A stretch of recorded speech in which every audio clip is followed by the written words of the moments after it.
Poslanec SD Dušan Kumar je v odgovor spregovoril o tem, kakšne fotografije bi si še zaslužile Pulitzerovo nagrado, če bi seveda obstajale.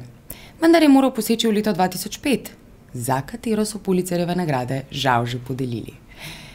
In sedaj bom jaz podelila, ker sem tako dobra oseba, Janu, ker je tako fine-faced fant, eno temno laško, dark.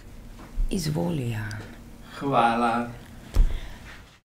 Dragi gledalke, dragi gledalci, gotovo ste ponicljivo opazili zraven mene tole steklenico laškega piva. Naj pojasnim, gre za novo laško lahko pivo. Če ga primem v roke.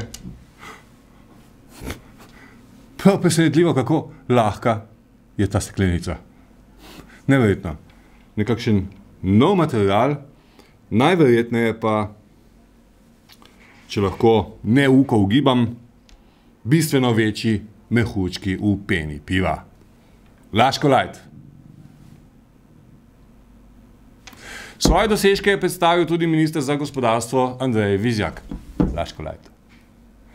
Ki je prav tako zadovoljen z delom ministrstva, čeprav bo, kot pravi, v prihodnje potrebnega še precej dela glede prilagajanj gospodarskih politik in izboljšanja produktivnosti slovenskih podjetij. Laško Light. In kaj bi minister označil kot svoj neuspeh? Laško Light. A je v redu? Meni se zdi, da bi lahko jaz enega šetega na dopust sebo nesla. Se ga dala hladiti, a mi že lahko. Ha? Pa tek lahko, če pa zdaj, mislim, a ni to nekako tek narejeno, da če jaz zdaj to reklamo delam, te pa tek lahko enega dobim pol. Meni je moj pop mi je rekel, da moram pa reč tal zahtevati kako flašo, pol, če že tole govorim, a ni tek. Daj je tvoja. Šota je moja pol, bohloni, Laško klub Eksport, pa dobro zgleda, pa tudi po moje zapiti, da je kar, no.